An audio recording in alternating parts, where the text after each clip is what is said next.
I think I'd say that I have but one voice, Hi. but that's all that's needed. Hopefully, if people listen and hear what I'm saying and can feel what I'm saying, then it might bring about some change. Change does need to happen, and hopefully what I'm saying will be listened to. It would just be fantastic to see that all schools were inclusive and not excluding children. It really saddens me to hear stories when children are excluded. So I want other parents to know that they're not alone, but this shouldn't be happening. Hi, I'm Suzy. I'm a mother of 4 beautiful children and I'm an early childhood teacher. At the moment I'm working in foster care, education and support. Two of my children have different abilities. So what I'd like to speak about today is the exclusive education that we've faced with my 3rd child, Bianca, who's 5 years and 9 months old now. I am an early childhood teacher and I think I do view things a little bit different than some primary teachers. We take a much more child-centred approach, which is, primary school teachers really need to do the same. They need to look at the child as a whole. I use the term different abilities because although my children are diagnosed with disabilities, I see it as a different way of them learning. They're special in their unique way, and I just feel that that term embraces who they are. They have got disabilities, but they've also got different abilities. Need to focus on the positive, so that's why I refer to them having different abilities. I want to record this story because I want to affect change. I want the principals and the deputy principals to know that parents of children with special needs are still people, and their exclusion of our children really hurts us. So I want to get that message out there in the hopes that it might bring about a little bit of change, a little bit of understanding. Bianca's now 5 years and 9 months old and has been at school all this year. She's doing really well. She's always funded, and she's at a lovely school. But what happened last year was that I went to enrol her at her older brother's school, which I'd really carefully picked out and read ERO reports, talked to other parents, met the principal and had picked that school for the children to go to. My oldest son was doing really well. It was fantastic. His teacher was great. Loved the school community. Then when I went to for my first visit in to talk about Bianca's enrolment, I met the SENCO at the school, and I can still remember the first question out of her mouth was, why do you want her to start school at 5? She doesn't have to start till she's 6. So I knew I had very clear reasons why I wanted Bianca to start at school at 5. Firstly, because I felt that with her delays, if she missed a full year of formal education, she may be even more delayed in the years to come. And secondly, her younger sister, Tatiana, is only 15 months younger, and so in a small school they'd end up in the same year and probably the same class in new entrants. So that wasn't suitable for me. So 2 really clear reasons. So yes, I wanted Bianca to start school at 5. From there, I used to start taking Bianca into the school occasionally to pick up her brother from the class so that she got used to the school. And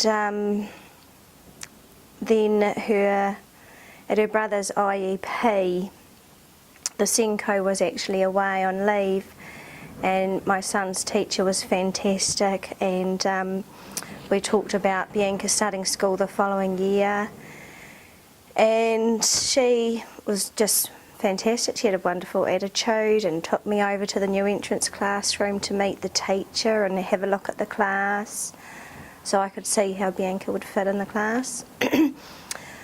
And so that gave me a really positive feeling. Then we started the transition to school program, which is where the children would stay in the new entrance classroom for half an hour and the parents would all go into a meeting and learn about transitioning to school and the things that were important to help a child start school. So we started that program and it was going really well. Bianca settled in and was quite comfortable being left, and yeah, I went and learnt some different things.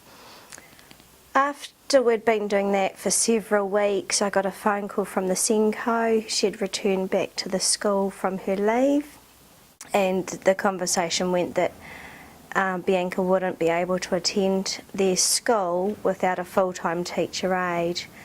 That was pretty gut-wrenching because I knew that the Ministry of Education, well, I thought that the Ministry of Education wouldn't be able to fund Bianca for full-time teacher aide, and I didn't have the finances to do it myself. The other comments were made that they don't have any Oars children at their school, and that they wouldn't be able to keep Bianca safe because there's a stream running through the bottom of the school.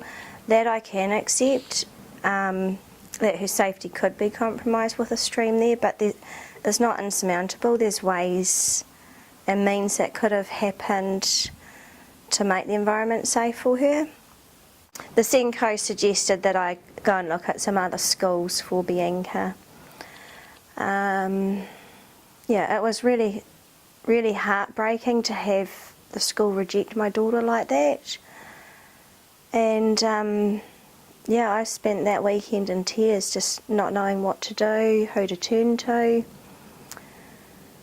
I emailed some of the specialists involved with Bianca at Te Whānau Kotahi and GSC, her early intervention team, and they were really supportive. And yeah, I felt really well supported by them. So yeah, so I went and looked at some other schools and found an option that was really good.